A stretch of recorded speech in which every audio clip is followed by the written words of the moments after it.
Hello, this is the TradeSite US Stocks and Futures Market Preview for Wednesday, the 4th of December 2019. Hope you had a good trading week so far. Here's a look at the ES front month futures contract. This is the daily chart of the broad market in futures form. And, we've sold off the highs. I mean, it's really that monthly chart we've been looking at that matters. But this is the daily chart, obviously 2 days down.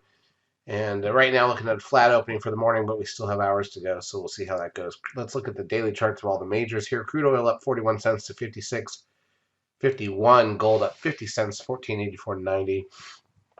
Nothing there really matters. By the way, let me switch real quick. We've got the wrong version here. We've got the Comer on instead of the Seeker. Let's try that. Okay. And also, when we look at the ES that way now, that doesn't really have the same impact, right?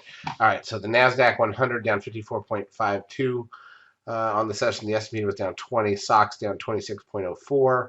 The biotech's up 28, actually, up 28.09. That's what held up the market from a worse collapse. Russell 2000 at 4.094. The VIX gains $1.05. So a big move up in the VIX. It actually hit 18 and came back to 16. Remember we talked about that, like the VIX just doesn't stay this low. I mean, that's just it. It just can't stay down in that 11 range usually. Trend 1.30 closes the 10-day moving average at 1.02. NASDAQ volume 2.3 billion shares, which is really good, but the advanced decline ratio of the NASDAQ negative 755. So more stocks down than up. Third, fourth worst day of the last 3 months, 2 months. Advanced decline ratio in the New York negative 630. Google gains actually $5.88. Now there's word that the top two are stepping down. Apple down $4.71. Netflix down $3.83. Amazon down $11.64. Tesla up $1.33. Facebook down 88 cents. Goldman Sachs lost $5.40. Ouch. And just look at that one.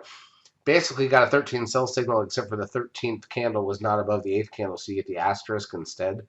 But if you take off that one, it's a 13 right at the top there. Perfect. TLT, the 20-year bond ETF, up $2.90. There is now a floating island reversal on the TLT. So in other words, we had been sitting, we gapped down on Monday, traded, gapped back up on Tuesday. Left of Monday's action completely behind. So what a floating island means is that if we take out the highs of Tuesday on Wednesday, that would be a buy signal. The Dow Jones Industrial Average down 280 points. And that's that. In terms of the intraday action, 5-minute candles, you can see. So we were down on Monday after being down from the prior Wednesday, with Thursday being the holiday. And then on Tuesday here, we gapped down. It wasn't a very exciting day intraday, though. That's what continues to be the problem in the market. The action intraday is not interesting even when we get big gaps. So it is what it is. In terms of economic data on Wednesday, we've got the ADP non-farm employment change. At 8:15 a.m. Eastern Time. Final services PMI at 9:45. ISM non-manufacturing PMI at 10.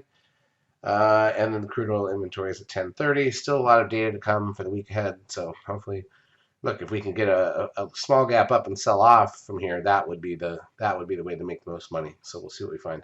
Charts as usual brought to you by eSignal. If you've not yet taken the trial of our services, feel free to do so. We will help you out for a couple of weeks. Have a great trading.